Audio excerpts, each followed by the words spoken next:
All right, guys. Tonight we're taking a look at the Pale Horse Concepts Mark IV battle belt. So I took a look at one of these a while ago that a viewer sent me, or a belt from him, I should say. I don't know whether it was a Gen 1, Gen 2, but it was by no means a bad belt. But the way it fit together was, in my opinion, just kind of too far out there.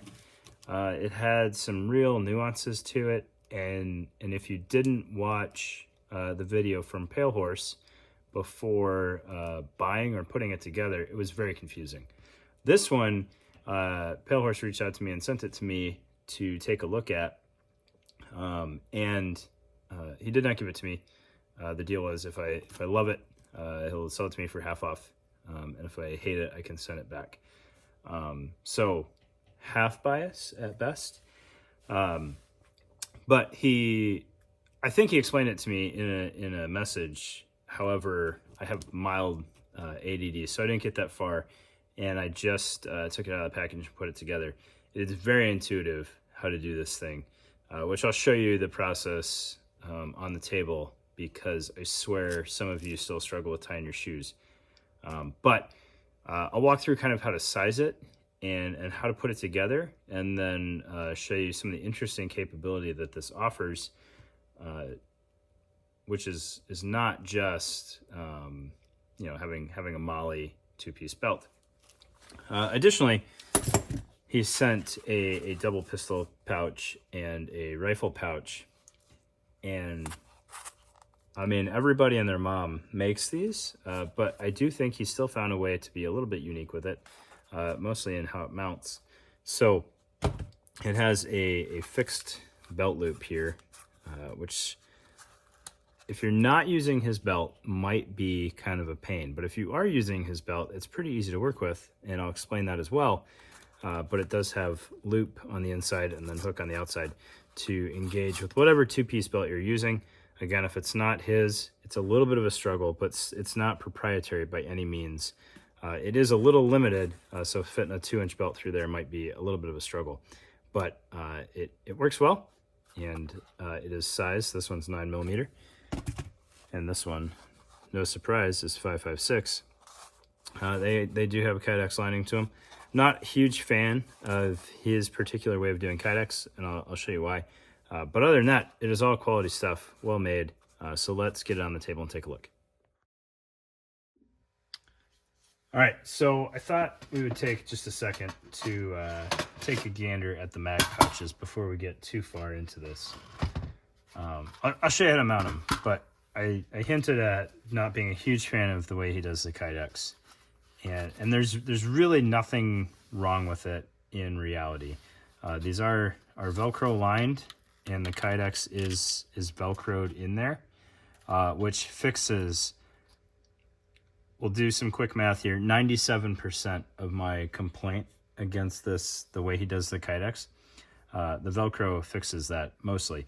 But my contention here is the Kydex is recessed into the pouch, so you can see it fits flush, and it doesn't have a super aggressive flare on it. Plus, it's the raw Kydex on top instead of a kind of a lip of sorts. So, if you were really struggling, and if you had an empty magazine, there's a chance to catch the feed lip on there as you're trying to reinsert your magazine. Now, granted, I don't have this mounted to anything, so it's going to fight me a little bit.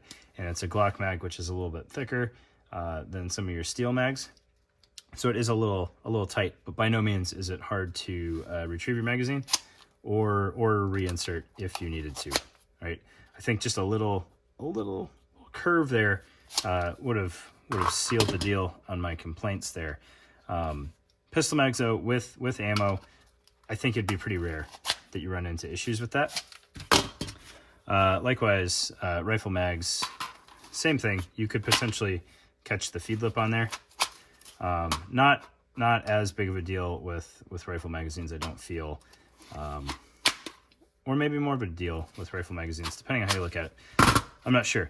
But if you're BB Wars Hero, your rifle mags should fit in here without any issues because they don't have feed lips. And kind of the flip side here, if you're using BB Wars pistol mags and you snag a feed lip on here, you are absolutely going to ruin that magazine. So that said, they are by no means bad, and I have not run into issues while I've been playing with it. I think because it's Velcroed in there, so it is spread out via the Velcro, and the Kydex is formed that way for the most part. Just the raw Kydex there. I don't know. They're good pouches. All right, I don't want to take anything away from it. I just noticed the Kydex there. All right. Okay, get the magazines out of the way, and let's talk about this belt, because I am a big fan of this belt.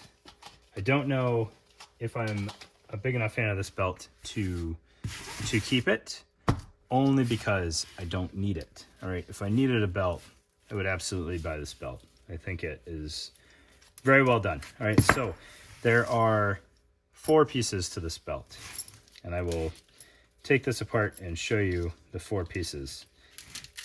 All right, so we've got a G-hook here, and we've got a G-hook over here. And this is a little bit easier to disconnect if we separate. All right, and then that pulls off. So what we are left with is our inner belt. All right, a very nicely done inner belt. The excess strap here pulls to the outside of the belt and has G-hook loops here. This side has a fixed loop. All right, so that makes sense because all of your sizing happens over here, and you want to be able to hook your G-hook up as close to the buckle as you can, which is why you need multiple loops, right? As we feed this through, we're gonna move and we're gonna get new loops exposed as we go. And there is a lot of adjustment in here. So I got a size 34, and then we're size 34 pants. So that's a good sign that this is pretty intuitive. And I took that much slack out. So in reality, if I wanted to cut down on bulk with respect to this portion of the belt, I could have maybe gone one size smaller, but as I look at it, what we would run into potentially is running out of hook for this tail loop for this tail to attach to, because we might find ourselves somewhere over there on a smaller belt, which once everything's all put together, that wouldn't be any issue at all. But if I wanted to use the inner belt by itself, then potentially I run into issues with not having enough tail. And could he make up for that by putting some extra loop here? Yeah, but then you're going to be pulling a lot of bulk through this buckle, and that would be a struggle. All right. Very nice inner belt. It is plenty rigid. I don't believe it is reinforced with anything as I smush this and feel that. But for supporting holsters and whatnot, that is plenty rigid. All right. And then it doesn't necessarily have a dedicated up or down based on the way the G-hooks mount. You could flip this either way if you wanted the tail away from the holster side of your body. So if I was wearing this thing, I would rock it like this. I think most people would rock it like that. Got to think it through. Most people are right-handed. So there you go. That would put your holster on your right side. All right. Very cleanly made. I really like the way he interfaces the laser cut portions with the actual belt body. Very clean stitching, really nice laser cutting with the loop running in between there. It is hard to find anything to fault him with, and he's got nice aesthetic at the end of the belt here with that kind of angled cut so that you can pull it up easier if you need to. Right? Huge fan of that. Okay, so first step is get your inner belt sized because that just makes sense, right? Why would you not start with the inner belt? Which I did, easy peasy. All right, just throw it on top of whatever pants you would wear when you're wearing the belt, or not. I think I was wearing gym shorts when I did it, and everything worked out fine. Then you have the outer portion of the belt, and I don't remember if this was sized or not. I apologize. So I may have to throw that addendum in there. because I didn't order it, so I don't know if you consciously have to choose, you know, how many loops are on here. I'm drawing a blank on that, but I asked for size 34, and this is what I got. All right. So the way this works, this is 3 separate pieces. You've got your back portion here, which is, at least on mine, is 8 columns wide. And then your 2 side portions here, which have a little bit of adjustability here for your G-hook. If you need to take out some last minute slack there or give yourself a 1/2 inch of space. I would assume that this back portion, if any of this is sized, this remains constant, and it's these sides that are sized. But the way that this works, if I flip it over here, you can see there's a little Velcro tail on each end of the center portion, which engages with the wings, if you will. And I was really, I saw where this was going as soon as I took it out of the package, and I was not looking forward to this process. But he includes a Pale Horse Concepts Mark IV shim key, and it made this process an absolute breeze. All right, so what you do is you stick your shim in there, and that completely cancels out the Velcro. Oh, look at that. These must be sized. Dang it. 8. All right, so this must be a size 8. Looks like for 8 columns. Look at that. 1, 2, 3, 4. Yep, 8. 8 columns. I think, nope, not quite. Just a size 8. I'm sorry, that's 7 columns. And he's got this label in here, min fill, which was immediately apparent what that meant. So as you are sizing this thing, you want to get your key in there, and you want to get it at least to that stitch line, and then pull out your key and do the same thing on the other side. I should have remembered where I was before I started this.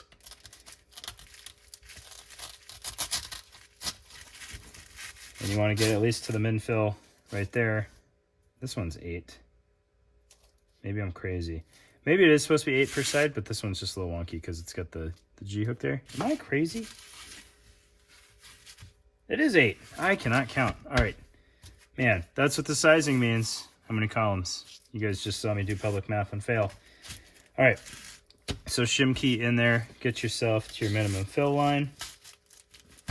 And then open up your sized inner belt and find yourself your first loop over here that you can use. Now that I have messed up all of my sizing. So that's hooked. And then you're going to line that up. And you can see I am too long. All right, so we're going to go over here and we're going to eat up a column at a time. So I'm going to push this in another column. Look how easy that goes. See, that key, just game changer. All right. Then we'll line that up over here. Throw the key back in there. Push in another column. It's getting close. This is the holster side, so I'm not as worried about having clean molly over here. So I'll push that in just a little bit further. We're getting close. Push it in one more. That's where the G-hook will about line up. Pull the slack out of there. And I think by the time we curve this around the body, that's about where we're going to need it. There you go, sized up. And then you don't even have to undo it to get the key out. You just separate that a little bit, pull the key out, line up your Velcro. All right, so that is how you size this thing. Crazy, crazy easy, right? It looked like a really daunting task, and it is not. If you are stressing having this piece centered more exactly, you could play with half columns and easy peasy. All right, but let's talk about the pouches and how they mount. All right, this is what I really like about this belt. If your job changes, all right, maybe. So I had a good example, right? My battle belt that I used for responses didn't have a pistol on it, didn't have rifle mags, just had a bunch of pouches for tools and whatnot. One thing that would never change based on my setup is IFAK in the back, maybe dump pouch, right? So you got IFAK dump pouch or IFAK dump pouch, depending on how you want it. But you don't need ammo one day. So I would imagine, and if it's not an option on the site, I'm sure he would hook you up. You can buy the wings here separate. So if we know that we're going to want ammo on this side, if we're doing more shootsy things, you can swap out these wings pretty easy, as you guys already saw. You just undo this G-hook here, throw in your key, pop the wing out, and then you got another one loaded up with whatever other setup you want, maybe grenades, maybe 40 mics or something like that. Throw that in there, slide it in, attach the G-hook. You don't have to remolly anything. You don't have to run anything on the belt loops. Easy peasy, swapped out in like 30 seconds. It's like the belt version of a placard. All right, but let's say we aren't worried about that and we just want to put these pouches on here. What we can do is we can throw this shim in here, I think, and then run this behind that. If we get this little lip out of the way here. I just got to get this started under the shim, which is not quite as easy as I thought it would be. There we go. Slide this on. Get that 2 columns in because I know I got a pistol mag coming behind it. And that's in there. Look at that. That is crazy easy. Now we want pistol mags. We'll see if it works better in this direction here.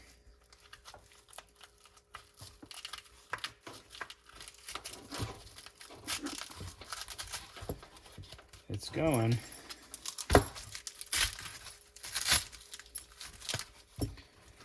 Pull that shim out, and then it might get a little bit more difficult to do this G-hook with the pouches so close here.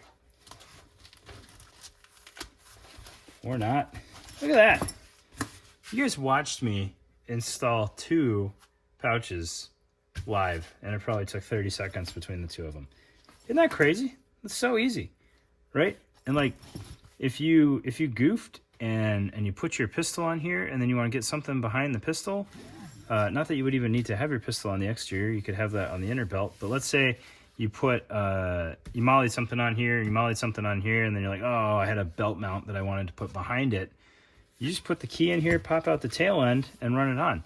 So now, instead of the nightmare of setting up a belt that you had before with some of these fixed designs, you kind of have like 2 sides to approach each of these panels from for threading on belt mount pouches. So like a 90-22 is a great example, right? I really prefer the 90-22 when it's belt mounted because the belt mounts are wider than the molly mounts, and it's a little bit more stable.